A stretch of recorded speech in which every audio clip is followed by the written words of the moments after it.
Hi, and welcome to Finding Your Way Through Therapy. I am your host, Steve Bisa. I'm an author and mental health counselor. Are you curious about therapy? Do you feel there is a lot of mystery about therapy? Do you wonder what your therapist is doing and why? The goal of this podcast is to make therapy and psychology accessible to all by using real language and straight-to-the-point discussions. This podcast wants to remind you to take care of your mental health, just like you would your physical health. Therapy should not be intimidating. It should be a great way to better health. I will demystify what happens in counseling, discuss topics related to mental health, and discussions you can have with your therapist. I also want to introduce psychology in everyday life, as I feel most of our lives are enmeshed in psychology. I want to introduce the subtle and not so subtle ways psychology plays a factor in our lives. It will be my own mix of thoughts as well as special guests. So join me on this discovery of therapy and psychology. Hi, and welcome to episode 58 of Finding Your Way Through Therapy. I am Steve Bisa. If you haven't listened to episode 57 yet, please do so. Stephanie Simpson was very interesting. Talked a lot about informed leadership, her experience with therapy and art therapy. And I thought it was a great conversation. So please go back and listen to that if you haven't done so. But episode 58 will be with Susan Roggendorf. And I hope I got her name right. Susan is a licensed clinical professional counselor in Illinois and a licensed mental health counselor in Iowa. She's the LGBTQ plus owner of Kofeld Counseling Services in the Quad Cities. Susan works with folks living with anxiety in the community as well as first responders. When not in her garden or busy annoying her adult kids, she's hosting and producing her own podcast, Fuck the Rules. I've been on that podcast before, so I'm sure that's going to come up in our conversation, but here is the interview. Hi, and welcome to episode 58 of Finding Your Way Through Therapy. It's also a YouTube channel. It's going to be the number 8 episode that's going to be on the YouTube channel. And I'm very happy to have Susan here, Susan Roggendorf. So Susan is someone I've actually listened to her podcast, Fuck the Rules, and I really have enjoyed it. And we connected. She said, I was looking for a guest. She sent me from the sweary therapist that she was going to be a guest on. I'm like, oh, that's great. I said, you should listen to Fuck the Rules or something like that. She's like, I think you're missing that I'm the same person. So I'm like, oh, shit. So Susan's someone I really enjoyed listening to. I've obviously followed her on Instagram and everything else. And I will be or have been on their podcast. I don't know. You will be. Will be by then. All right, great. So hopefully I'll put that in the show notes too, so you can go listen to my appearance in our Zoom issued infested bullshit that happened again today. So I just think the world's against us, Susan. Like you said, they're afraid and they should be. We got some great shit. I think that's why, because we don't fuck around and they don't like that. Exactly. And if more people thought and did like we did, I think we'd all have a lot better place than we are right now. That's for sure. Well, maybe it's good because now I feel like I know you because we've talked a couple of times now, but it might be important for my audience here on Finding Your Way Through Therapy to kind of know you. So tell me a little bit about yourself. Sure. My name is Susan Roggendorf. I am a licensed clinical professional counselor in the state of Illinois. I am in private practice now, but I started out doing ER work, doing a crisis clinician through the crisis stabilization unit in the Quad Cities. And that taught me a lot about the nature of therapy, the nature of crisis, the nature of emergency care. I have family and friends who are just about in every area of first responders that I can think of. I mean, whether that's EMS, paramedic, in the ER, in the hospital work, whether they're law enforcement, military. I've been married to military. So it's just, I've pretty much had a lifelong experience exposed to that cohort that I actually provide therapy for too. I'm also queer. I came out when I was 46, 44, something like that. I knew I was queer when I was age of 7, just didn't have a word for it. I just knew I liked girls as much as I liked boys. Then as a teenager, bisexual was the label that was thrown out there. Right. I went with that for a long time. But then in my 30s, late 30s, early 40s, I realized I really didn't care about what we call the party favors they're bringing to the party. I just like the person. So whatever tackle box you got, I don't really give a shit. I just want to know you as the person. So then I decided that the real descriptor would be pansexual. So in case anybody's wondering out there, it's always about copper bottoms for me. Okay. I'm just going to put it out there. That means because that's the joke, oh, so you like pants. Yes, the copper bottoms are best. They're, of course, they're more expensive. Thank you So for explaining that. That's sort of where I am. I graduated in 2013 with my degree and got licensed, spent a long time in the ER working with everybody from those that were anxious and depressed to those persons who have thought about suicide to those who actually attempted and thankfully did not complete to persons that were having active psychosis, either through psychological issues and or substance use. So nothing says you've arrived when you're put into basically a headlock and there's being feces thrown around. Just, that's not the family gatherings I go to. That was No, that's the ER special, right? That's right. So, and I will say that now that I am practice full-time private practice, I do miss my crew, and I don't miss a lot of the bullshit that went along with the work that we did there. But I will say that my ER crew, especially the overnights that I started out in for several years, they were some of the best people I've ever met. And they were just as black-hearted in their humor as I was.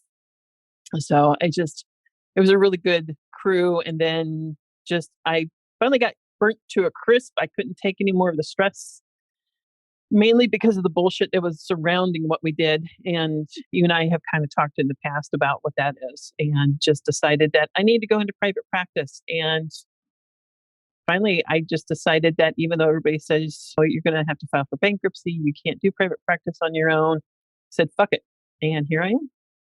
Well, I like that your career has been, we have parallel careers. I think we talked about this before. Mm-hmm. And for me, having the fuck it's about whatever people say, who gives a shit, I feel that from you, and certainly something that we related to. So I think that's why people are afraid, because we're told to not do certain things, and we're like, I'll do it twice just to fuck with you. Yes, exactly.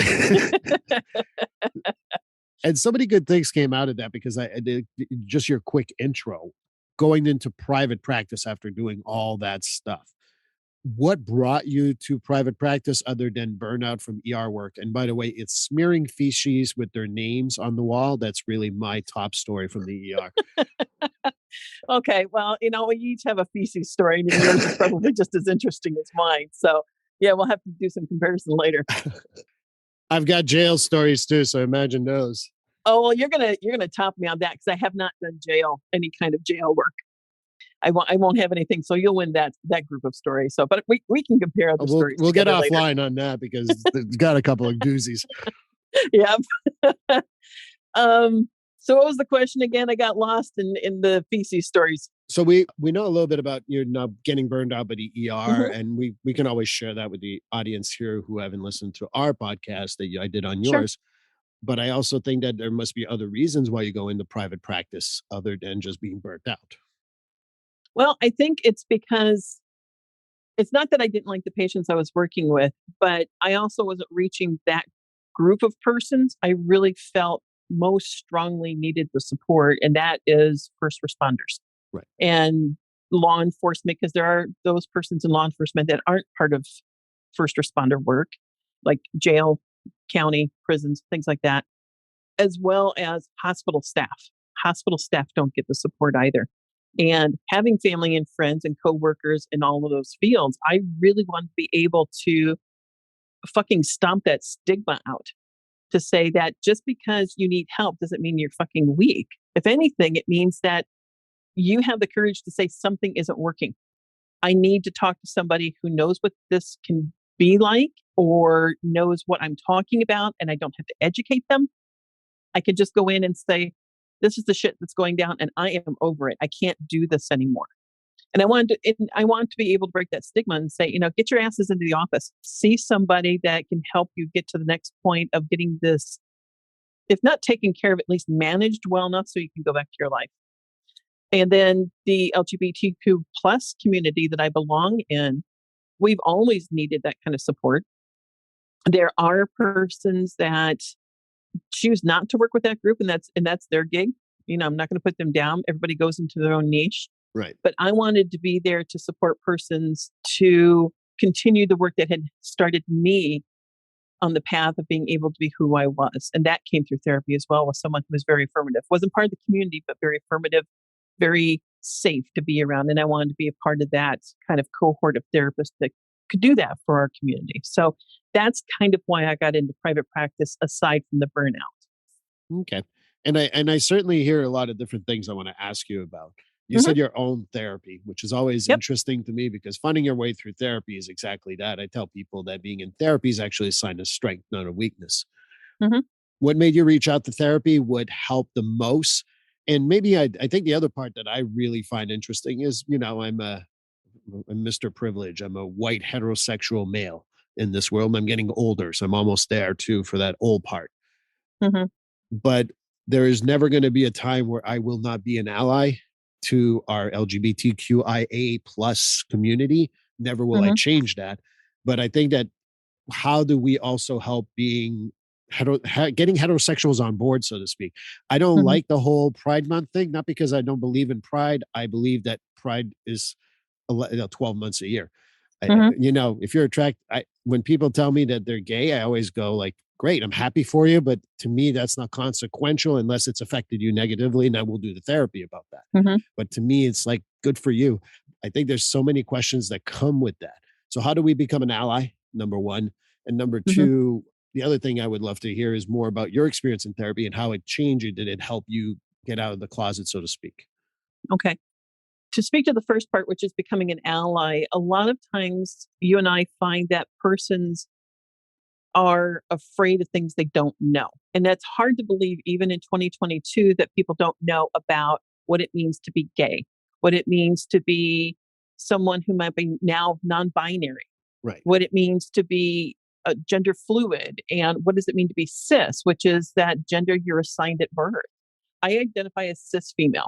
Okay. I have no problem with the girly jiggly bits. They're part of who I am, and that's just me. But if someone doesn't know what cis is, can you explain that? Cis is basically the gender assigned when you're born. It's not your sex. It's, you're seen as female.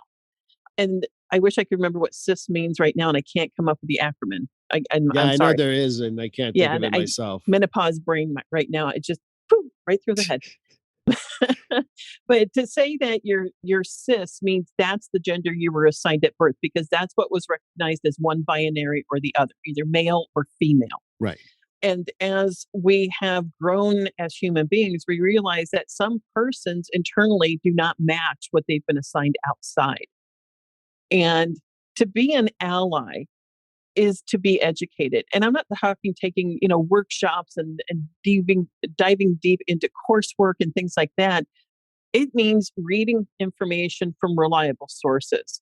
There's the Trevor Project that works with teens. Yes. That is hugely important because they provide support for teens who are feeling either caught in environments where they can't express who they are, or they've been victimized because of who they are as teens, basically trying to save lives for teens who are suicidal because they can't get that support as part of our community, LGBTQ plus.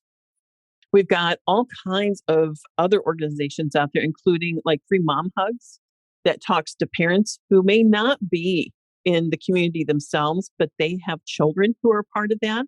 There's also the Free Dad Hugs, who are part of that organization as well. You'll see persons, including myself, out in different events that are around the LGBTQ plus community, wearing shirts that say Free Mom Hugs. Or we have shirts like one of my other shirts that says, if your mother or father doesn't want you, you're my child now. Right. And I'm going to be that support for you. I will help you get to that next step of helping you have a healthy life. So you want to get into things like that. Locally, you might have stuff. We have the Project of the Quad Cities here Okay. that provides a lot of information. There are now clinics like the LGBTQ plus clinic in Iowa City through the University of Iowa hospitals. So you just have to take a look around locally, depending on where you're at, on what organizations will have the most reliable information. If it's a fringe group that is bent towards one specific view, I do not recommend those, obviously, because the bigger organizations that can recognize as reliable will be able to present you not just the information about LGBTQ plus community, but give you the history of it and where are we going? How can you support persons, whether you're in the community or not? So to be an ally is to educate yourself. That's number one. Number two, I just think it's about accepting people for being a human being. Right.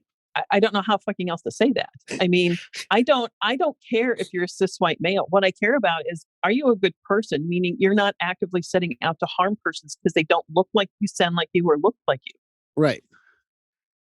So what if they don't love like you do? As long as it is not harming anyone, right? What's the big deal? And the gay agenda is just to be human. There, I said it. I gave it away. You're going to come take my toaster away now because I gave away the secret. Finding your way through therapy exclusive. Please note. I'm going to lose my toaster. You're going to lose that gift bag they also gave you. Oh, I didn't get a gift bag. I just wanted the toaster, and that's what I got. So, see, Bagley around here in Boston at least gives you a gift bag with that too. All right, then. I mean, that's the gay agenda. We just want to be accepted as humans. We want rights the same as everybody else does. Right. So that's to the first question of being an ally. The second one is about my own therapy. And I am not shy about it. I'm not ashamed of it. I was in my 20s and I was having a really difficult time being a mom. Right. I came from trauma and I was having difficulties being a mom. I was having difficulties in my third marriage. I've been married 3 times because, I've got to fit that heteronormative ideal of what it means to be a woman in our society. And I started going to a couple therapists. I did not click. And I talked about this to family, friends, clients, patients, that the first person isn't necessarily going to be the therapist for you, because it's like anything else. It's about meeting with someone that you're going to be comfortable enough to be vulnerable and feel safe to share things you've not said to anyone else. Right. For whatever reason. And it was my third try when I finally found Linda Jones. She was through the employee assistance program of the place that I was working at before. They were contracted through a local hospital, community, and mental health wellness program. And it's because of Linda that over the course of off and on of about 10 years, there was a lot of shit for me to go through. We would start with one thing, work through it. I would need a fucking break. And then something else would come up and we'd work on that. And it's because of her work and her ability to make me feel safe and heard that I could say things I hadn't been able to say before, which included, I fucking dig chicks as much as I dig dudes. So what does that make me other than bisexual? And is it allowed? And what does that mean to be a mom? And how do I model this for my kid? Or do I model this for my kid? And right. Oh my God, what is the fallout for my family when they find out? Do I say anything to my family? It was a lot of pulling things away that had been layered on me as expectations and the idealized perception of who Susan was that I accepted as my own, that I had to pull that shit off of me and see me for who I really was, for myself. Right. And I certainly wasn't the sweary, don't give a shit attitude back then that I am now. That's been a work in progress for like 25, 30 years. So it was the best thing I ever fucking did, other than having my kids. So the don't give a shit attitude is more like 20 to 30 years old now? It's more like 15 years old. I mean, to really live that I don't give a fuck anymore, that's about 15 years. Okay. And especially in the last 5, where I know what, I'm over 50. Fuck you. I'm not dealing with that anymore. Your archaic ideas of how things are supposed to be. No, I'm not doing that. I have so many things to do and such a short time before I take the big old dirt nap. Fuck your shit. I'm not dealing with you. I've got to deal with my own so I can figure out how I can achieve the things I want to do before I drop dead. Right. I got shit to do. Get out of my way. And you've had to repress who you were for so long too. So there's a lot of shit to catch up, if you ask me. Absolutely. But one of the things that you said that I really push on this podcast regularly, and I'm going to say just what you said, and I really appreciate what you said, is that it took about 3 different tries before finding the right therapist. And I tell people, like, it's not CBT, it's not DBT, it's not whatever fucking type of therapy you think it is. It's the therapeutic alliance that works. Mm-hmm. There's nothing else. And therapy is also something that's messy. I think that a lot of people don't understand that. Also, you're trained in first responders, like both of us were kind of done for a long time. Yeah, that doesn't mean I have a fucking magic wand in the back of my fucking truck. That would be nice, wouldn't it? Oh, look, first responders, let me get the right magic stick for you. Just a minute. I've got it in this box. Hang Right. on. And I think that that's the stuff that I really appreciate. You said you went back and forth with, I can't remember her name, but it sounds Linda. like Linda was a great therapist. Mhm. Fantastic. How do you communicate that with your clients today? Because I especially first responders, I love my first responders. That's one of my passions, but a lot of them are looking for the magic wand sometimes. And I know I don't carry it. And if there was one that was taught to me at my college when I was doing this training, I was fucking sick that day or something. Well, I don't think that any of us get the magic wand during our training because somebody somewhere has to have had it. And that's one thing that as therapists we like to do is let other people know this shit works. Try this. Right. So nobody has that magic wand. Basically, what I tell my clients, especially my first responders, who I love working with them, and as well as hospital persons and other law enforcement, is that unlike what you see in fucking media, which just perpetuates the stereotype of this aha moment and everything's blissful and they go off in the sunset and everything's great. That's a load of shit. Right. In my therapy, things got uncomfortable. Sometimes they were so painful. I would stand up in the middle of a session, tell my therapist, go fuck yourself, and to walk out. I'd come back the next week because I was processing all that. And we found a better way for me to be able to handle those horrible feelings other than saying fuck you and walking out. Sometimes it was just fuck you, and she'd give me 10 minutes to settle down or whatever, and then we continue. And I tell my clients, especially my first responders at all, that you can tell me to fuck off. I'm not going to take it personally. That's a response to me that says we're getting close to something. Right. And that if you need space, I will give you that space. And we may not pursue it for the rest of the session, but we will revisit it in a future session. And it's frustrating. It's so fucking frustrating because they have so much to do. And sometimes they're coming in at the direction of their department or their manager or their supervisor, or whatever. Now, I do not have the training to do fit for duty evaluations. I just don't do that. I don't think it's my job to do that. And I leave it to other persons to pick up that duty. So that's one thing that helps ease some of the tension when my first responders come in, knowing that I am not doing a fit for duty, which is a different set of evaluations. Mine is just talking about what the fuck's going on. Why is this not working for you anymore? What happened? And what is it that's getting in your way? And it's going to take a little bit of time. It's going to get maybe some really ugly, awful feelings at times, but I'm here. I'm sure shit not going to flinch because believe me, I've been through a lot of shit. But I'm here to keep this space available so they can explore what the fuck is going on. And I think you said a lot of good things in regards to, for me, when you're in therapy, I have a board in my office. And I think I've shared this on my podcast. I'll share it again because it's a good story. There's a FU board on my wall.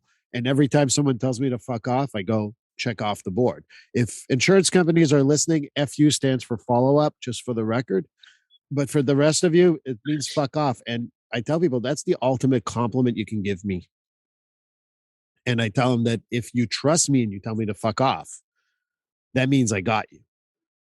And to me, that's not you need 5 minutes to go to the bathroom, calm yourself, whatever. I don't care. We'll do that. But to me, it's the ultimate compliment because that is not a detriment to our relationship. In fact, it helps the relationship. I don't know what you think about that, but. Well, it shows trust. It shows that there is a point that you've gotten to an area that is so dark and ugly and wiggly and it's shit. And you've been able to ignore it. But now it's in the middle of the room and you have trusted me enough to put it in the middle of the room now. Right. You recognize it for what it is. You tell me to go fuck off. Okay. We'll put the shit in a box. If you want to deal with it later in the session, great. If not, we will address it in a future session. I'm cool with that.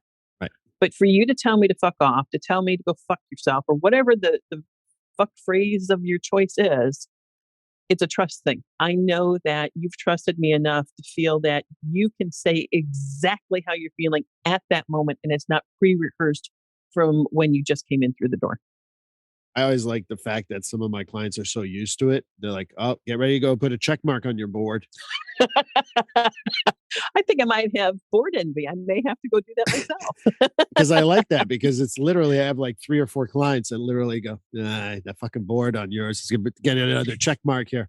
And I'm like, that's great. But they created so much trust and openness to using that language and all that. Because one of the other things that I kind of wanted to, I was thinking about it while we were saying that, a lot of people are afraid of that language.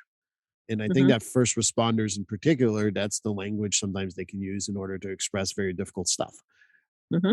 I certainly see that also in ER people. I see that in last responders with people who work, the medical examiners and the Yep. forensic people. I'll never forget my court people either.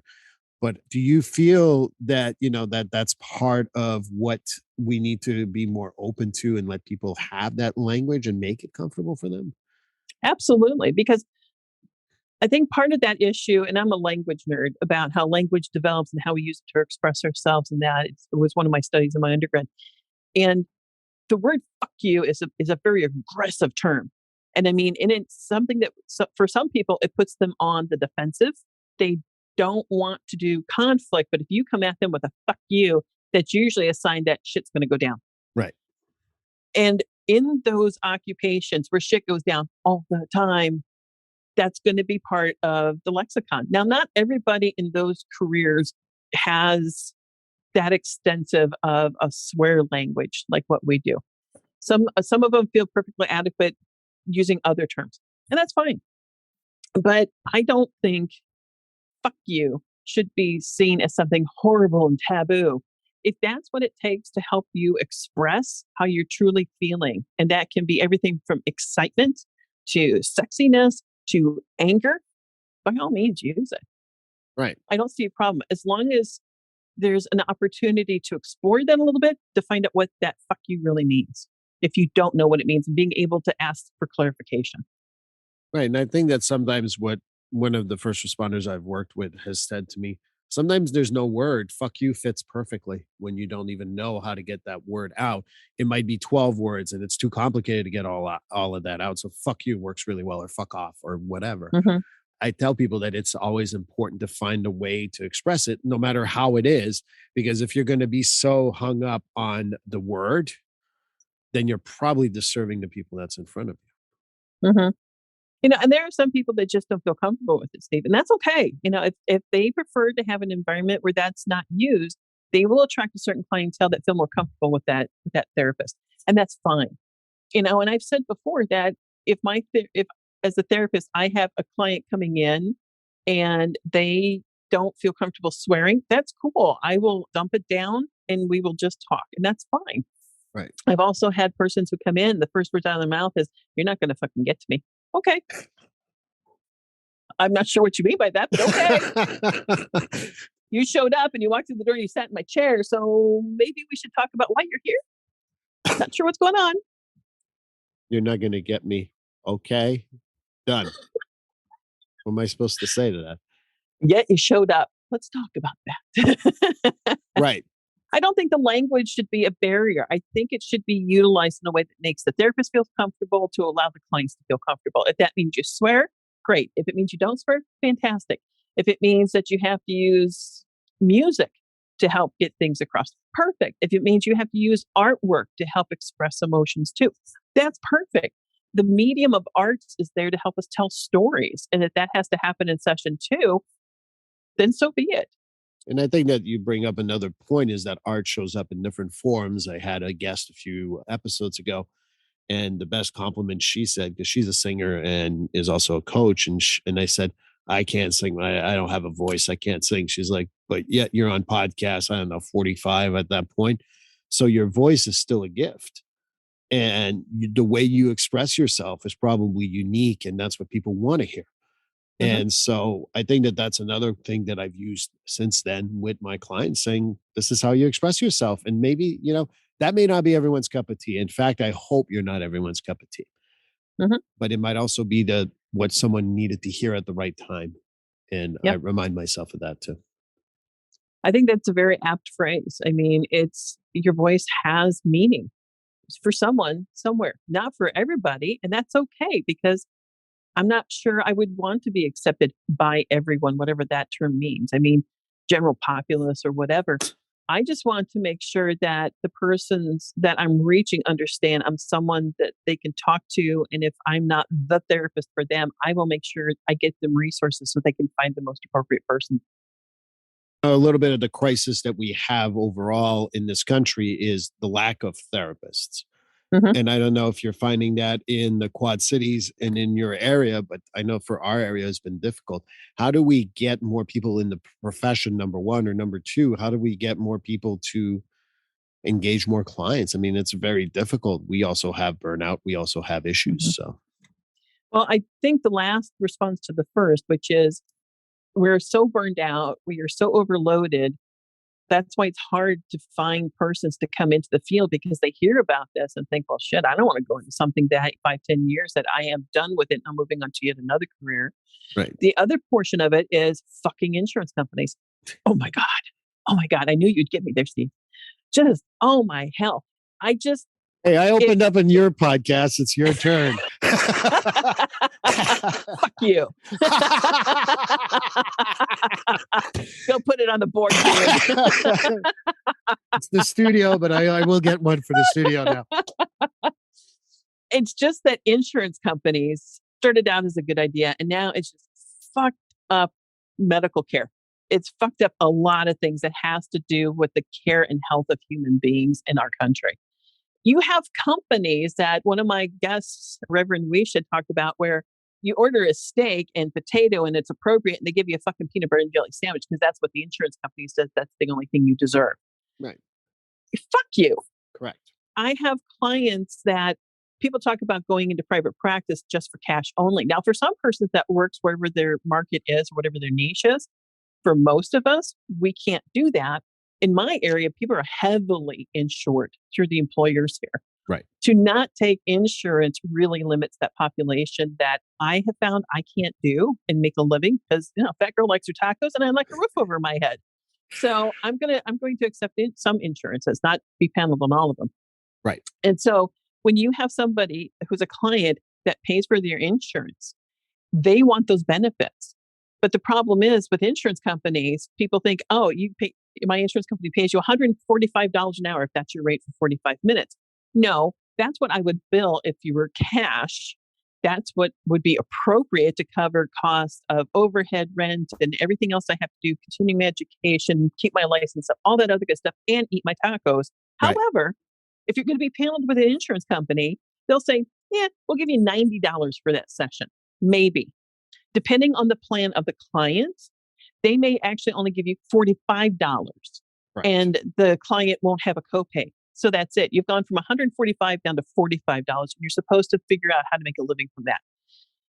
That is what keeps a lot of people out of going into our field of mental health because not only do you have to figure out how you're going to make ends meet by not getting the amount that you set in order to have a decent living. I'm not talking to, I'm sure there are people out there that make loads more money than I do, but not very many, not Right. without side stream income.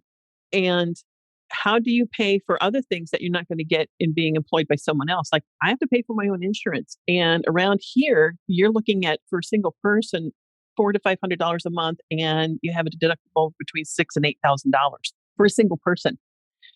So that also gets in the way. So insurance companies, once again, sucking you. So all of those things are what prevent a lot of people from going into private practice. And then you get old fucks like me who come in and go, you know what? How much worse can it be? I have been poor. I have been on food stamps. I have worked 3 jobs to make ends meet. How much more fucking difficult could this be? And it's something that I don't want to spend whatever time left I have to me burdened with all the paperwork and bullshit of working in an institution or an organization for mental health. When I can go into private practice, I do have to do my paperwork, but it's significantly less than what I had to do in a community health organization. I can spend the majority of my time actually doing therapy with my clients. Right. I get to see them on a regular basis and I watch them progress as they work through their therapy. That to me is worth the pain and effort of trying to figure out how to make ends meet as a therapist in private practice, battling with insurance companies, battling with other shit that's coming down, and making sure my clients are taken care of. Right. And I think that you hit a lot of things right on, like the nail on the head. I mean, I think that's charging $400-500 when you're in New York City for out of pocket is not unheard of, or LA or Chicago and parts of Chicago's anyway. But you go into rural Iowa, or even for us, I mean, I'm in Massachusetts. You go from Boston to Central Mass, it's a different story. And I think that that's the other part that the insurance companies have preyed upon us in regards to a lot of this stuff. So I embrace that completely. Yeah. Let me shift gears a little bit so that you don't Sure. tell me to fuck off too often, because I can go on for insurance companies, but I think I went through it in a very good ranting way on your podcast. So please go listen to that. But I want to go back to a little bit of like, this is being recorded in June. We're going to be released in July. Recently, we had Roe overturned. Yep. And there's so many feelings that I have in regards to that. But more importantly, I'm going to go back to a little bit of the LGBTQ community, because you look at what the Chief Justice Clarence Thomas said in regards to looking at to repel other things, including gay marriage. How is, I know that you can't speak for everyone in the LGBTQ community. I'm not that stupid. But how is that affecting different people in the community? Because to me, it's just like we're fucking turning the clocks back so much on so many levels, and it's frustrating. And I'm very sad, actually. But I wanted to know if you had any indication of how it's affecting a lot of different people. I am fucking furious at this. And it's not enough to have to work for social justice continually in 2022 for my friends and family who are persons of color and come from marginalized communities. But now we've got this, which is bullshit, because no sooner was Roe v. Wade overturned than Thomas comes out and says, oh, and we're going to talk about same-sex marriage, and we're going to talk about contraceptives, and we're also going to talk about privacy in the bedroom. Right. So all the supposed straight white persons that are out there thinking this can't come for me, guess what? If you're kinky in the bedroom, they're going to find out, and it's not going to go well for you either. This doesn't stop with just Roe v. Wade. And with the LGBTQ plus community, the problem is we just got some of the basic human rights everybody else was able to enjoy. Now we're looking at the possibility of having it taken away again. What the fuck? What country did I wake up in? I just, there are countries around the world that do not have the benefits that we do living in the United States, that are light years ahead of us in terms of human rights and treating people like human beings. And of course, there are those in our communities, LGBTQ plus, that are worried and scared and afraid. I also work with trans individuals, and I support trans persons and trans rights. I belong to an organization that our death threats have just quadrupled because of the Roe v. Wade overturn. It's like, where the fuck were you parasites that suddenly now it's okay to, suddenly come out of the woodwork and attack us? Nothing has changed other than this overturn. And we're going to fight on that too. Right. But now we have to be concerned even more so than normal about physical safety of those of us in the community. That's always been a concern. That's never not been a fucking concern about somebody coming to beat the shit out of us or kill us because we aren't like them. Right. Now it's even more so. Now I'm really concerned for my clients, my family, and friends who are part of our community. The fact that we're now going into private life of people, and to me, that includes abortion, that includes whatever sex you decide to have. I really like, and I mean in the most loving way. I just don't care in the way that people do whatever. Consenting adults, I don't care. I just don't care. Whatever it is you do. But you know what? Guess what? That's the great thing about being a mature adult, is that you can say, that's just not for me. And then you fucking mind your own business. Right. Oh, that's a concept a lot of people that most of the country are fine with. That's why this overturn is so stupid.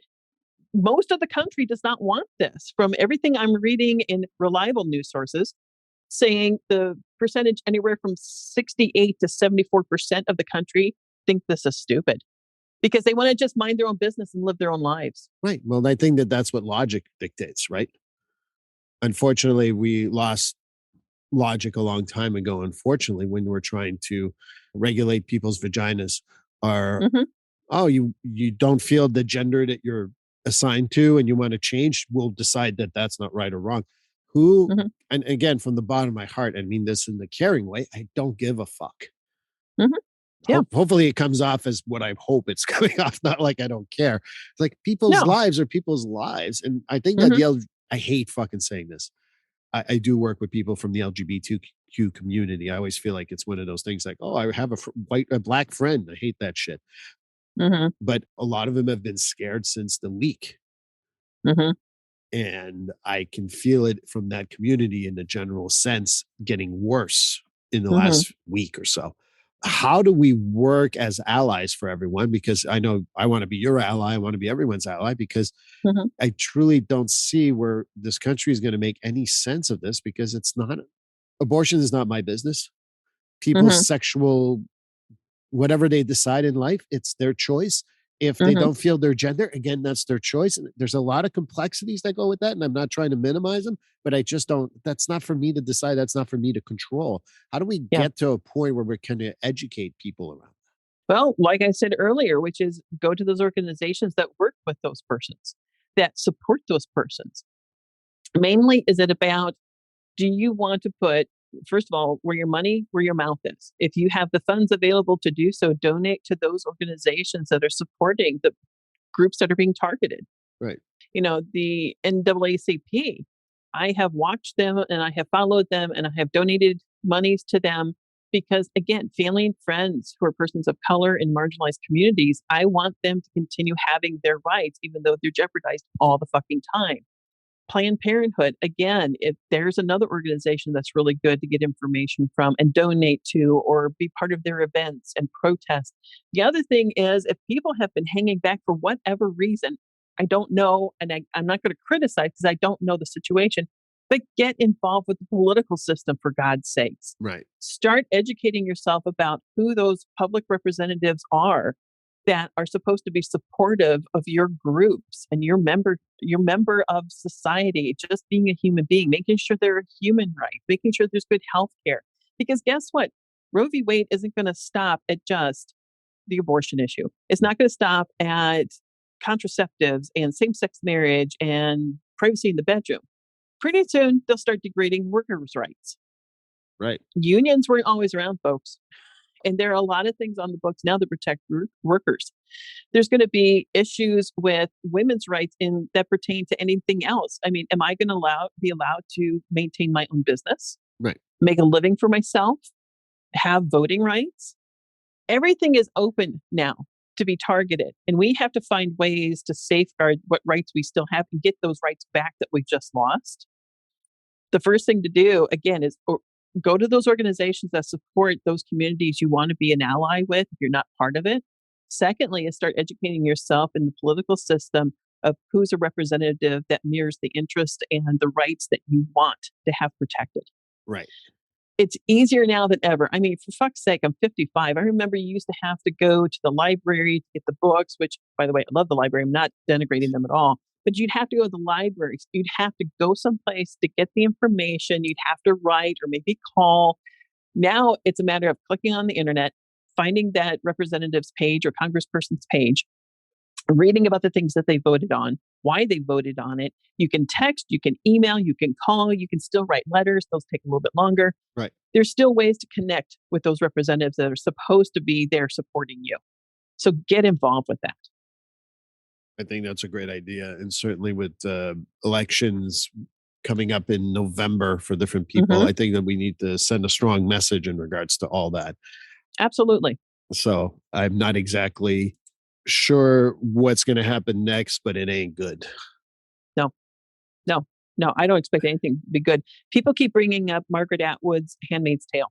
I know it's a series on Hulu, but I read the book when it came out originally in the 80s. Scared the bejesus out of me because it's talking about the very things we're living through. Well, funny enough, Margaret Atwood has said this in multiple interviews since the book came out. She based that book on real life, historical and current events at that time about how rights were taken away because there was a certain sect, a Christian sect, that decided that their way was the only way. And then we had the Republic of Gilead. The problem is people think it's just a work of fiction. It's fictionalized history, meaning that she has brought all this in. And at the time, there was still that shit happening in other countries to women and minorities. What a lot of people don't understand is that what's different between the book and the series, the book, nobody, unless you're white and male, were allowed to have anything to do with any kind of job or position of power in the Republic of Gilead. The series was a little more open. They tried to modernize it a little bit more than what the book had. So here's the thing, folks. This has happened before. It can happen again. We have to get off our asses and start being more active and proactive. And I think that what you said earlier, I come back to something you said, when you were still young and trying to be heteronormative. We're going back to that. And again, this is just fucked up that we're going back to the 70s and the 60s in the mentality of what you need is a boy and a girl, 2.5 kids, the SUV and the white picket fence. That we're going back to that shit. And to me, that's just the other part that we need to fight continuously, because I still have women who I've been dating for a few years now. Some women like, I don't want any kids. And I'm like, okay, you're not upset? I'm like, it's your choice. What do I care? And they're like, you really, you don't think more or less? No, I don't give a shit. And in a good way. You don't need to fall in everybody else's box. But there's a fear for me that I'm going to have to become like polygamous so I can marry as many gay guys as I can so I can bring them to Canada.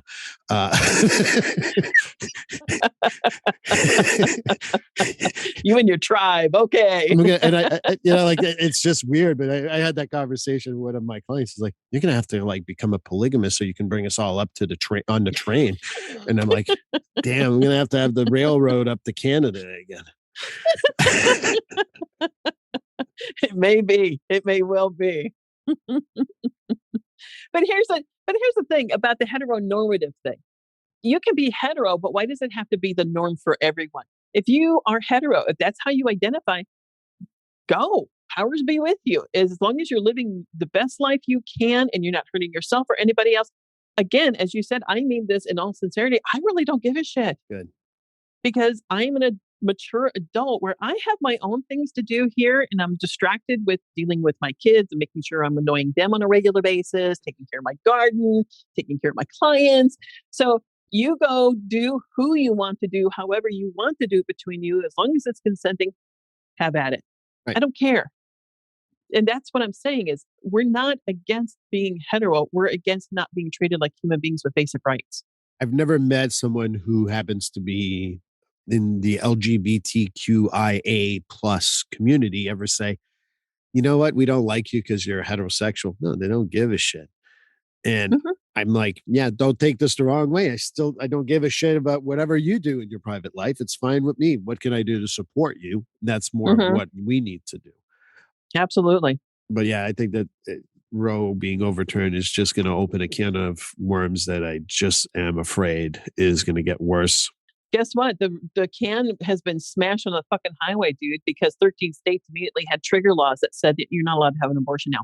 Immediately. Right. Fucking immediately. We've got other states that are considering bans or restrictions that have been sitting off to the side for some time now because there had not been any kind of support for it, that are now going to suddenly come on stage to be considered again. You've only got a handful of states, Southwest and West, in the United States, that it's still legal to have an abortion. I mean, the Northeast, we're very lucky in that way. And I'm not going to... Well, before Roe v. Wade and Casey came down in the courts and it became a federal protected right, 46 states out of the union had illegal abortions. 46. Yeah. We're only one more state than then that still allows legal abortion. Yeah, they're talking about 27. And 2022. How that has come about. I mean, there's I don't know how we can always, this is going to be, I'm going to piss off people and I'm fine with that. Oh, honey, we have pissed off people from the moment we opened our mouths. So when I go back to the speech, I think it's from the newsroom, and he talks about America not being the best country in the world. Maternal death is one of the worst countries. There's some countries who are less, quote, developed that have better numbers than we do. And Mhm. then we're looking at women's rights, and we're going to be down there again too. And we look at our gay rights. And how can we ever say that this country is the best country in the world? Because the opportunity is only for certain people. Mhm. And Exactly. I'll get in trouble for saying that, but I don't give a shit. But you know what? This also opens up the conversation about how do we start putting term limits on the Supreme Court? These people are appointed for life, Or and there's only 9 of them. yeah, And how can 9 persons have a say over the majority of the country like this? Because we've allowed it to happen. It was built that way, and we never had the opportunity or maybe the motivation to look at things need to change in that direction. and maybe perhaps also looking at term limits for senators and representatives. Fuck yes. I mean, that's been something I have been on board with since, oh my God, in my 20s, because I thought it was ludicrous. You can be elected ad nauseum. Right. What? If you get enough people that pay you enough money to get you into the right elections, or you can redraw your fucking districts, of course you're always going to be in power. What? Welcome to the Middle Ages. I guess you get to have your fiefdoms. Yeah, I can't remember what the name of it was when you just redistrict all the time, but Hmm. it's based on a case in Massachusetts, no less. So Hmm. I can't remember the name of it. But how about we switch? We kind of like go back to something that means a lot to me, which is your podcast. I've listened, like Sure. people say this on their podcast and all that, but I don't say things I don't mean. I listen to your podcast every single time. Can you tell us more about your podcast? Sure. How much time am I going to be I'll allowed to go for a talk walk. about I'll it? go get my coffee. I'm out. Go get that board. Oh yeah, I need to get the board. Go to Home Depot. Get that board. I can't leave My the pod. house though. COVID. Oh, damn it, Steve. Call yourself an ally. Come on, man. Up your game. Damn it. My podcast. That came about because I was a guest on a couple podcasts, and they allowed me just to be myself. And I thought, God, that's a lot of fun. And I never thought I'd ever get to this point in my life because I really felt I didn't have much to say or put out there. Right. So then one day it was about Trans Rights Day.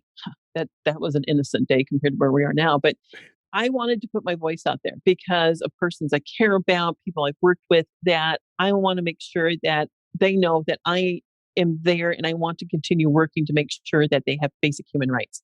And I put out an Instagram reel, and I felt good doing that. And some of the responses I got some hate mail, whatever, turned it over to the right authorities.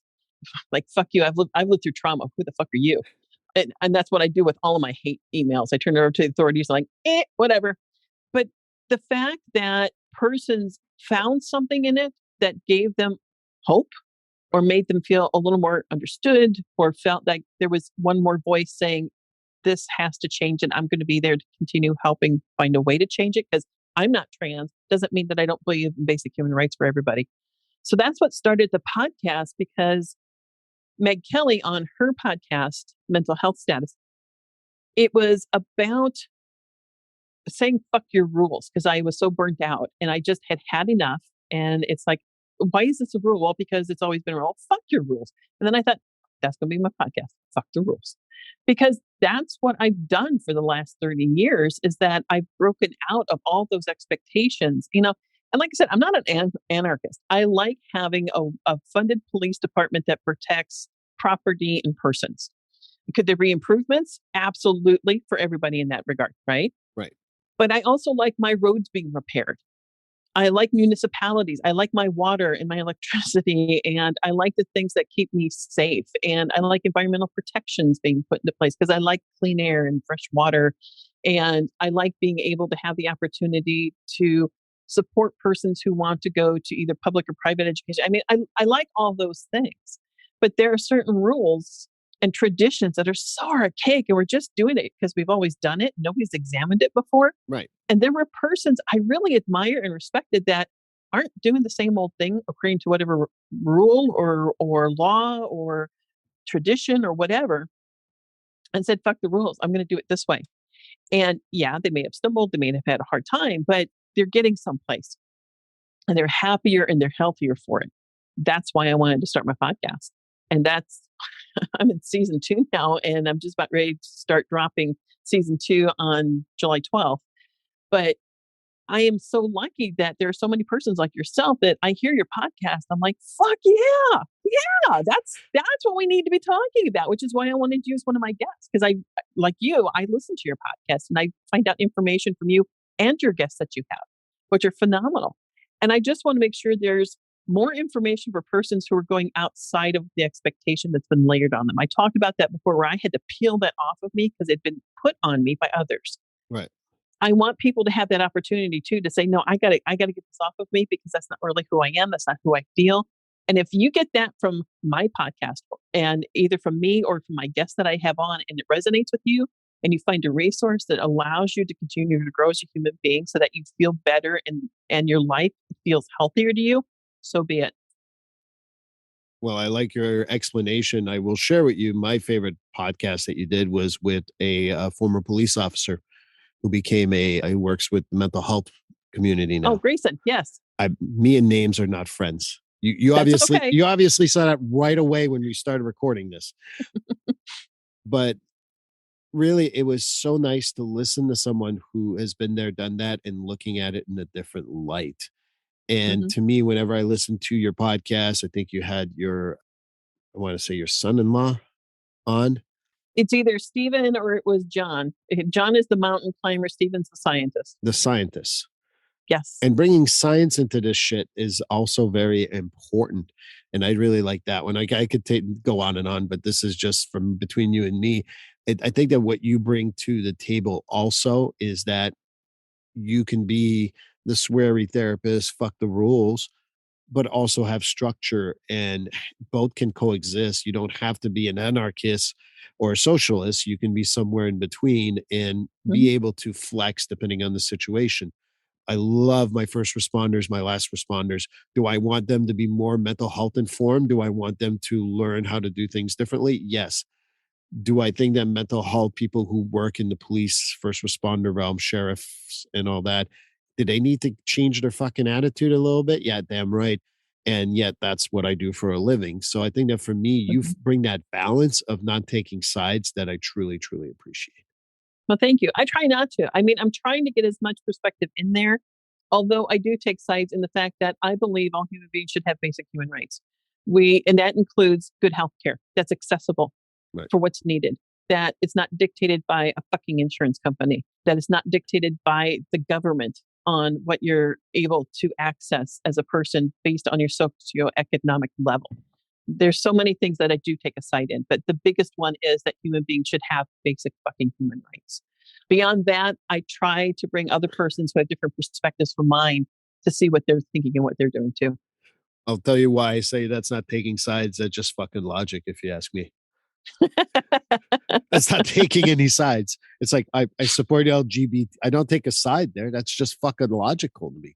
You want to help first responders. That's just logical to me. There's not a side to be taken. That's why I said you don't take sides. I see.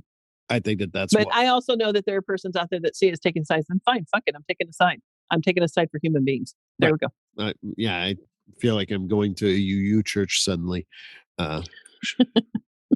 Tony, if you're listening, that was for you. So anyway, I wanted to thank you because it's already been an hour. It went by really fast.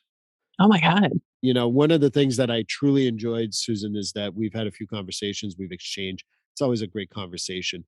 I have a couple of ideas that I would love to have you back on at some point because it would absolutely. Well, you're going to be coming back onto my podcast, dude. You're not getting away that easy. I'm not. Believe me, you tell me the day and time. Probably let me get back from this COVID shit, and then we'll go from there. And I got to get that board before we do that. But that's right. But I wanted to thank you so much. Other than your podcast, how can people reach you or find you? You can always go to my website for my business. It's CoFeltCounselingServices.com. And CoFelt is spelled COFFELT. That is my grandmother's maiden name, and that's who I decided to name my business after, was to honor her. She was my caregiver and did a lot of good in the world. I wanted to honor her with that. Another way is finding me on Instagram. I've got 3 accounts. I've got the CoFelt Counseling one. I've got the Sweary Therapist, and I've got Fuck the Rules podcast. And then you can find Fuck the Rules podcast on Spotify, Apple Podcast, Amazon Podcast, Stitcher. a couple of other ones. I can't remember right now. Menopause brain.